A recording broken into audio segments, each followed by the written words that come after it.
میرے محترم واجب الاحترام قابل صد احترام عزیز دوستوں اور بزرگوں، اس مہینے میں مسلمانوں کے پہلے خلیفہ سیدنا ابو بکر صدیق رضی اللہ عنہ کی وفات ہوئی ہے۔ اس حوالے سے پورے ملک میں مختلف اجتماعات میں سیدنا صدیق اکبر رضی اللہ عنہ کی فضیلت بیان ہو رہی ہے، اور ہم نے بھی گزشتہ جمعے سے سیدنا ابو بکر صدیق رضی اللہ عنہ کی فضیلت کا موضوع شروع کیا تھا۔ سیدنا صدیق اکبر رضی اللہ عنہ وہ شخصیت ہیں کہ جنہوں نے رسول اللہ صلی اللہ علیہ وسلم کے ساتھ 18 سال کی عمر میں دوستی کی، اور پھر ساری زندگی رسول اللہ صلی اللہ علیہ وسلم کے ساتھ گزاری۔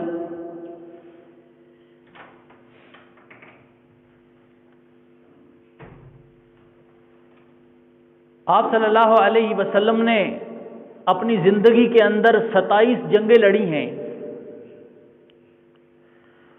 ان 27 جنگوں کے اندر سیدنا صدیق اکبر رضی اللہ عنہ رسول اللہ صلی اللہ علیہ وسلم کے ساتھ ہیں۔ اگر حضور مکہ میں ہیں تو ابو بکر بھی مکہ میں ہیں۔ حضور ہجرت کرنے کے لیے نکلتے ہیں تو ابو بکر صدیق کو ساتھ لے کر نکلتے ہیں۔ حضور ہجرت کر رہے ہیں، ابو بکر صدیق ساتھ ہیں۔ حضور غار ثور میں پہنچتے ہیں تو ابو بکر صدیق ساتھ ہے۔ حضور مدینے میں کی طرف ہجرت کرتے ہیں تو ابو بکر صدیق ساتھ ہیں۔ حضور اگر بدر میں ہیں تو ابو بکر بھی بدر میں ہیں۔ حضور احد میں ہیں تو ابو بکر بھی احد میں ہے۔ حضور خندق میں ہیں، ابو بکر بھی خندق میں ہے۔ حضور حدیبیہ میں ہیں تو ابو بکر بھی حدیبیہ میں ہے۔ حضور فتح مکہ کے موقع پر فتح مکہ کے لیے تشریف لاتے ہیں، ابو بکر بھی ساتھ ہیں۔ اسی طرح ہر موقع میں سیدنا ابو بکر صدیق رسول اللہ صلی اللہ علیہ وسلم کے ساتھ ہیں، حتیٰ کہ مرنے کے بعد بھی اللہ رب العزت نے روزے کے اندر ابو بکر اور صدیق کو اکٹھا کر دیا ہے، اور پھر فرمایا کہ جس وقت میں اپنی قبر سے اٹھوں گا میرے دائیں ہاتھ میں ابو بکر کا ہاتھ ہوگا اور میرے بائیں ہاتھ میں عمر کا ہاتھ ہوگا۔ محشر میں بھی ابو بکر نبی کے ساتھ ہوگا، حتیٰ کہ حوض کوثر پر بھی آپ صلی اللہ علیہ وسلم کا فرمان ہے، انت صاحبی فی الغار و صاحبی علی الحوض، اے ابو بکر تو غار میں بھی میرا ساتھی تھا، حوض کوثر پر جب میں مسلمانوں کو پانی پلا رہا ہوں گا اس وقت بھی تو میرا ساتھی ہوگا۔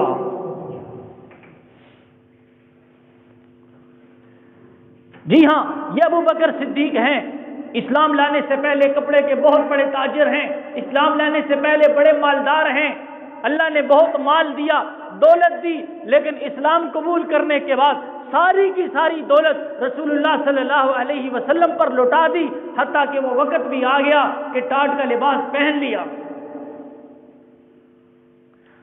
اور اسی لیے اللہ کے رسول صلی اللہ علیہ وسلم نے فرمایا تھا کہ اس دنیا میں مجھ محمد پر جس نے بھی احسان کیا ہے میں محمد نے اس کا بدلہ اس دنیا میں دے دیا ہے۔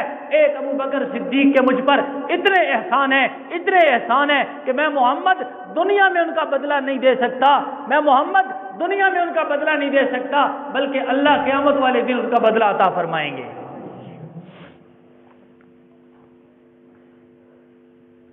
سیدنا ابو بکر صدیق رضی اللہ عنہ نام عبداللہ ہے، لقب صدیق ہے، اور دوسرا لقب عتیق ہے۔ ایک لقب صدیق ہے اور دوسرا لقب عتیق ہے۔ صدیق بھی لقب، بعض علماء نے لکھا ہے کہ صدیق لقب معراج پہ جب رسول اللہ صلی اللہ علیہ وسلم جاتے ہیں تو سیدنا صدیق اکبر رضی اللہ عنہ سب سے پہلے تصدیق کرتے ہیں، صدیق لقب عطا ہوا۔ اور عتیق کے بارے میں علماء نے لکھا ہے، یا تو عتیق آپ کو اس لیے کہتے ہیں کہ آپ کا چہرہ سب سے زیادہ خوبصورت تھا اس لیے آپ کو عتیق کہتے ہیں، یا پھر ترمذی شریف کے اندر ایک روایت آتی ہے جس میں آپ صلی اللہ علیہ وسلم نے سیدنا ابوبکر صدیق رضی اللہ عنہ کو فرمایا تھا انت عتیق من النار، اے ابو بکر تو آگ سے آزاد شدہ ہے، اللہ نے تجھے آگ سے آزاد کر دیا ہے۔ قرآن مجید کے اندر تقریباً 9 آیات ہیں جن میں سیدنا صدیق اکبر رضی اللہ عنہ کا ذکر ملتا ہے۔ 30ویں پارے کے اندر اللہ فرماتے ہیں وَسَيُجَنَّبُهَا الْأَتْقَى، ان قریب اللہ وَسَيُجَنَّبُهَا الْأَتْقَى، جو سب سے بڑا متقی ہے، سب سے بڑا متقی ہے، اسے اللہ جہنم کی آگ سے بچا لیں گے۔ اور پھر سب سے بڑا متقی، انبیاء کے بعد سب سے بڑے متقی کون ہیں؟ ابو بکر ہیں۔ انبیاء کے بعد اگر کسی شخصیت کا مقام ہے تو وہ سیدنا صدیق اکبر رضی اللہ عنہ ہے۔ یہ آیات کب نازل ہوئی؟ مفسرین فرماتے ہیں کہ سیدنا صدیق اکبر رضی اللہ عنہ غلاموں کو خرید کر آزاد کر دیتے تھے۔ جب دیکھتے تھے کہ کوئی غریب ہے، اس کا آقا اس پر ظلم کر رہا ہے، زیادتی کر رہا ہے، اسے مار رہا ہے، تکلیفیں پہنچا رہا ہے، تو ابو بکر صدیق اس کو خرید کر آزاد کر دیتے تھے۔ جب سیدنا صدیق اکبر رضی اللہ عنہ کے والد کو یہ پتہ چلا، سیدنا صدیق اکبر رضی اللہ عنہ کے والد اس وقت تک مسلمان نہیں ہوئے تھے، بعد میں یہ مسلمان ہو گئے، لیکن اس وقت یہ مسلمان نہیں ہوئے تھے۔ پتہ چلا، ابو بکر صدیق پر اعتراض کیا، کہا ابو بکر تو کیوں ان غریبوں پر پیسہ اپنا لوٹاتا ہے؟ اگر تو چاہتا ہے کہ میں بڑا آدمی بنوں تو بڑے لوگوں پر پیسہ لوٹا تاکہ کل وہ لوگ تیرے کام بھی آئیں۔ یہ غریب قسم کے لوگ ہیں جن پر تو پیسہ لوٹاتا ہے، ان پر پیسہ لوٹانے کا کیا فائدہ تجھے؟ والد کے علم میں یہ بات تو نہیں تھی کہ سیدنا صدیق اکبر رضی اللہ عنہ ان پر جو پیسہ لوٹاتے ہیں وہ پیسہ کس لیے لوٹاتے ہیں؟ اللہ کی رضا کے لیے۔ إِلَّا ابْتِغَاءَ وَجْهِ رَبِّهِ الْأَعْلَى، وہ تو اللہ کو راضی کرنے کے لیے پیسہ لوٹاتے ہیں۔ حضرت بلال رضی اللہ عنہ امیہ بن خلف کے غلام تھے۔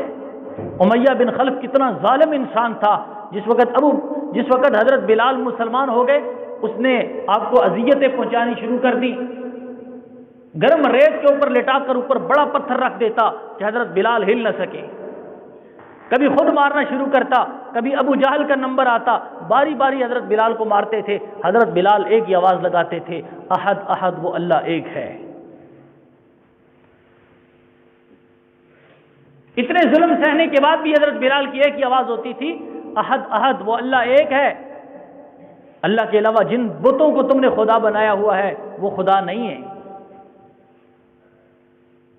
ایک دفعہ رسول اللہ صلی اللہ علیہ وسلم تشریف لے جا رہے ہیں، گزر رہے ہیں، کیا دیکھتے ہیں کہ حضرت بلال لیٹے ہوئے ہیں، ان کے اوپر بھاری پتھر رکھا ہوا ان ظالموں نے۔ حضرت بلال ایک ہی آواز لگا رہے ہیں، احد احد۔ آپ صلی اللہ علیہ وسلم نے فرمایا، اے بلال، احد ینجی کا، جو احد احد جس کو تو پکار رہا ہے، ان قریب وہ احد تجھے، وہ اللہ تجھے آزاد، تجھے اس مصیبت سے نجات دے گا۔ بعض روایت میں آتا ہے آپ صلی اللہ علیہ وسلم نے حضرت ابو بکر صدیق کے سامنے اس کا تذکرہ کیا۔ بعض روایت میں آتا ہے سیدنا ابو بکر صدیق خود وہاں سے گزرے تو دیکھا کہ حضرت بلال بڑی تکلیف میں ہے، بڑی پریشانی اور مصیبت میں ہے، آقا مارتا ہے، تکلیفیں دیتا ہے۔ حضرت بلال کا جو آقا تھا امیہ اس کے پاس چلے گئے، کہا کہ کیوں اس غریب پر ظلم کرتے ہو؟ اگر تمہاری بات نہیں مانتا تو اس کا یہ مطلب تو نہیں ہے کہ تم اسے تکلیفیں پہنچانی شروع کر دو، تم اسے گرم ریت پر لٹا دو، تم اس کے پیچھے بچوں کو لگا دو، اس کو مارنا شروع کر دو۔ حضرت بلال کا آقا کہنے لگا کہ تم لوگوں نے ہی اس کو خراب کیا ہوا ہے، اگر تمہیں اتنا ہی اس کی ہمدردی ہے تو اس کو بچا لو، خرید لو۔ سیدنا ابوبکر صدیق رضی اللہ عنہ نے کہا کہ ٹھیک ہے، مجھے بیچ دو، میرے پاس ایک قوی اور مضبوط قسم کا غلام ہے، تمہارے عقیدے کا ہے، یعنی مشرک ہے، وہ تم لے لو اور یہ مجھے دے دو۔ کہنے لگا ٹھیک ہے، یہ تو بالکل نکما ہے، ہر وقت احد احد کرتا رہتا ہے۔ ابو بکر صدیق نے اپنا وہ غلام بھی دیا، ساتھ پیسے بھی دیے، بلال کو خرید کر لے آئے اور رسول اللہ صلی اللہ علیہ وسلم کے حوالے کر دیا۔ حضرت بلال کو کہنے لگے کہ آپ آزاد ہیں، جہاں دل چاہتا ہے آپ جا سکتے ہیں، میری طرف سے آپ آزاد ہیں۔ حضرت بلال کہنے لگے کہ میں نے کہاں جانا ہے، میں تو محمد رسول اللہ صلی اللہ علیہ وسلم کے پاس ہی جاؤں گا۔ بعض تفسیروں میں لکھا ہے کہ اس سے اگلے دن جس دن سیدنا صدیق اکبر رضی اللہ عنہ نے حضرت بلال کو آزاد کیا، اس سے اگلے دن سیدنا صدیق اکبر رسول اللہ صلی اللہ علیہ وسلم کے پاس تشریف لائے تو آپ صلی اللہ علیہ وسلم نے کیا دیکھا کہ ابو بکر صدیق کے کپڑوں پر بٹن نہیں لگا ہوا، بٹن کی جگہ پر کانٹا لگا ہوا ہے۔ آپ صلی اللہ علیہ وسلم نے کہا، اے ابو بکر کیا بات ہے، کپڑوں پر کانٹا لگایا ہوا ہے، بٹن کیوں نہیں لگا لیا، بٹن کیوں نہیں لگایا؟ ابو بکر صدیق کہنے لگے، یا رسول اللہ جتنے پیسے دے سارے دے کر میں نے بلال کو خرید لیا ہے، اب پاس اتنے پیسے نہیں ہیں کہ بٹن خرید کر اپنے کپڑوں کو لگا سکوں۔ تو سیدنا ابو بکر صدیق رضی اللہ عنہ نے اس قسم کے 18 غلاموں کو خرید کر آزاد کر دیا تھا۔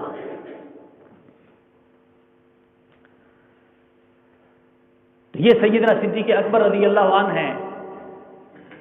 پھر اللہ تعالیٰ نے قرآن مجید کے اندر سیدنا صدیق اکبر رضی اللہ عنہ کی تعریف کی کہ وَسَيُجَنَّبُهَا الْأَتْقَى، ان قریب جو سب سے بڑا متقی، سب سے بڑا پرہیزگار ہے، اللہ اسے جہنم کی آگ سے بچا لیں گے۔ میرے عزیز دوستو، جس وقت حضرت ابوبکر صدیق رضی اللہ عنہ نے اپنا سارا مال خرچ کر دیا، یہ واقعہ میں پھر انشاءاللہ آئندہ جمعوں میں بیان کروں گا کیونکہ اب وقت اتنا نہیں ہے۔ جس وقت سارا مال سیدنا صدیق اکبر رضی اللہ عنہ نے اللہ کی راہ میں خرچ کر دیا، کہاں کپڑے کی تجارت، کہاں اتنا مال، سارا مال خرچ کرنے کے بعد حضرت ابوبکر صدیق ٹاٹ کا لباس پہن لے۔ جب ٹاٹ کا لباس پہن لیا تو اللہ رب العزت نے حضرت جبرائیل کو بھیجا، رسول اللہ صلی اللہ علیہ وسلم کے پاس بھیجا، کہا کہ جاؤ رسول اللہ صلی اللہ علیہ وسلم کو میرا سلام کہنا اور ان کو کہنا کہ ابو بکر صدیق کو بھی میرا سلام عرض کریں گے، ابو بکر صدیق کو بھی میرا سلام عرض کریں گے۔ اور ابو بکر، توجہ کرنا، ابو بکر صدیق سے پوچھیں گے انا راضٍ عنک، اللہ فرماتے ہیں اے ابو بکر میں تجھ سے راضی ہوں۔ ابو بکر سے کہہ دیں، اللہ رب العزت فرماتے ہیں اے ابو بکر انا راضٍ عنک، میں تو تجھ سے راضی ہوں، تو بھی بتا فہل انت راضٍ عنی، کیا تو بھی مجھ سے راضی ہے؟ میں تو تجھ سے راضی ہوں، کیا تو بھی مجھ سے راضی ہے؟ آپ صلی اللہ علیہ وسلم نے جب حضرت ابو بکر صدیق سے پوچھا، ابو بکر صدیق کی آنکھوں میں آنسو آ گئے اور رونے لگے، کہنے لگے یا رسول اللہ کیا عرش پر اللہ نے میرا نام لیا ہے؟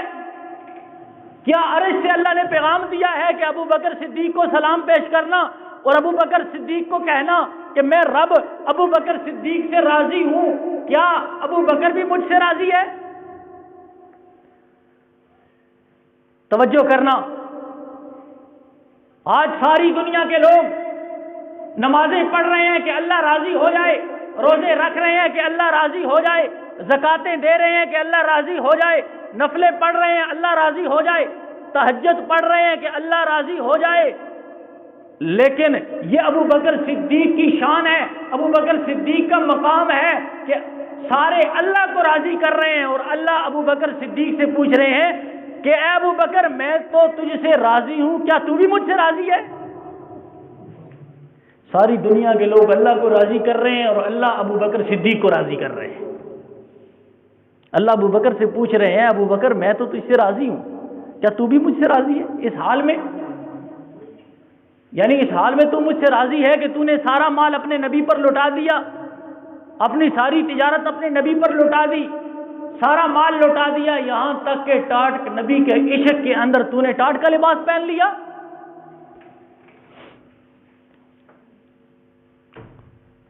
میرے عزیز دوستو، سیدنا صدیق اکبر رضی اللہ عنہ وہ شخصیت ہیں جو سب سے پہلے ایمان لائے ہیں، سب سے پہلے ایمان لائے ہیں۔ آپ نے گزشتہ جمعے میں بھی سنا، سب سے پہلے تو حضرت خدیجہ بھی ایمان لائی، لیکن حضرت خدیجہ تو نبی کی بیوی ہے، بیوی تو خاوند کے بات مان لیتی ہے۔ سب سے پہلے حضرت علی بھی ایمان لائے ہیں، لیکن حضرت علی تو بچے ہیں، نبی صلی اللہ علیہ وسلم نے ان کو پالا ہے۔ حضرت علی جب چھوٹے سے تھے نا، رسول اللہ صلی اللہ علیہ وسلم نے دیکھا کہ چچا کے اوپر بوجھ بہت زیادہ ہے، بچے زیادہ ہیں، پرورش مشکل ہے، حضرت علی کو لے آئے تھے، بچپن سے آپ نے پالا تھا۔ حضرت علی اگر مسلمان ہوئے ہیں تو وہ نبی نے پالے ہم بچے ہیں، زید بن حارثہ اگر مسلمان ہوئے ہیں تو وہ نبی کے غلام ہے، غلام آقا کی بات مانتا ہے، اولاد آقا کی بات، اولاد اپنے والد کی بات مانتی ہے۔ لیکن ایک ابو بکر صدیق تھے جو خود مختار تھے اور کپڑے کے بہت بڑے تاجر تھے۔ نبی صلی اللہ علیہ وسلم نے جب اسلام پیش کیا تو سب سے پہلے ابو بکر نے اسلام قبول کر لیا، سب سے پہلے اسلام قبول کرنے والے بھی ابو بکر ہیں، اور سب سے پہلے نبی جب معراج پر گئے تو اس کی تصدیق کرنے والے بھی ابو بکر صدیق ہیں۔ جب رسول اللہ صلی اللہ علیہ وسلم معراج پر گئے، واپسی پر آپ نے جب یہ بات بتائی کہ مجھے اللہ نے معراج کرائی ہے، تو ابو جہل اور یہ کافر لوگ سن کر مذاق کرنے لگے، یہ مذاق کرنے لگے، دوڑتے ہوئے ابو بکر صدیق کے پاس آئے، کہنے لگے ہر بات تم ان کی مان لیتے ہو، آج تو انہوں نے بڑی عجیب بات کہی ہے، ہر بات ان کی تم مان لیتے ہو، آج تو تمہارے محمد نے بڑی عجیب بات کہی ہے۔ ابو بکر صدیق نے پوچھا کیا؟ ابو جہل کہنے لگا کہ وہ کہتے ہیں میں مکہ سے مسجد اقصی گیا، مسجد اقصی سے پہلے آسمان پر، پھر دوسرے پر، پھر تیسرے پر، چوتھے، پانچویں، چھٹے اور ساتویں، پھر سدرۃ المنتہا میں گیا، اللہ سے ملاقات ہوئی۔ ابو بکر صدیق نے کہا چاہیے تو یہ تھا کہ ابو بکر کہتے کہ پہلے میں نبی کے پاس جاتا ہوں، ان سے پوچھتا ہوں، پھر تمہیں بتاؤں گا، لیکن نہیں، کمال ابو بکر صدیق۔ ابو بکر صدیق نے کہا کیا یہ باتیں جو تم کہہ رہے ہو یہ محمد رسول اللہ صلی اللہ علیہ وسلم نے خود کہی؟ اب بظاہر عقل میں آنے والی بات نہیں ہے۔ ابو جہل کہنے لگا، وہ کہتے ہیں راتوں رات میں نے اتنا سفر کیا۔ ابو جہل نے کہا کیا تمہیں پتہ نہیں ہے کہ مکہ سے مسجد اقصی کا سفر 1 مہینے کا ہے؟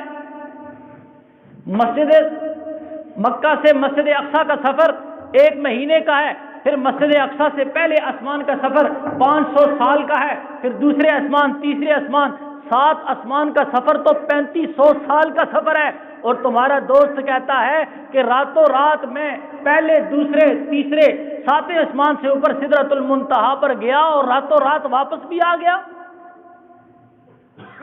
ابو بکر صدیق نے صرف ایک بات پوچھی، کیا یہ جو بات تم کہہ رہے ہو یہ محمد صلی اللہ علیہ وسلم نے کہی ہے؟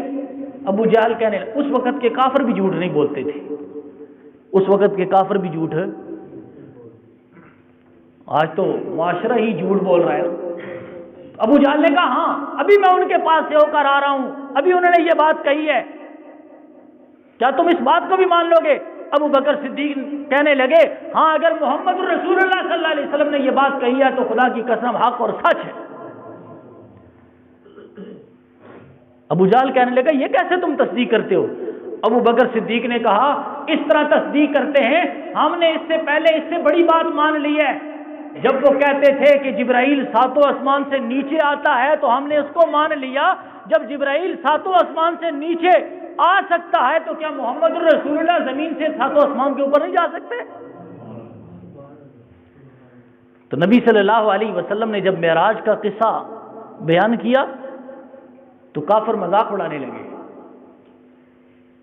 سب سے پہلے جس آدمی نے تصدیق کی، قرآن کہتا ہے والذی جاء بالصدق وصدق بہ، سب سے پہلے جس آدمی نے تصدیق کی وہ کون تھے؟ ابو بکر صدیق تھے رضی اللہ عنہ ورضوا عنہ۔ حضرت ابو بکر صدیق رضی اللہ عنہ کے فضائل بے شمار ہیں، انشاءاللہ آئندہ جمعوں کے اندر بھی یہی موضوع بیان ہوگا۔ اللہ رب العزت ہمیں صحابہ اکرام سے محبت کرنے کی توفیق عطا فرمائے۔ سنتے ادا کر لیجیے۔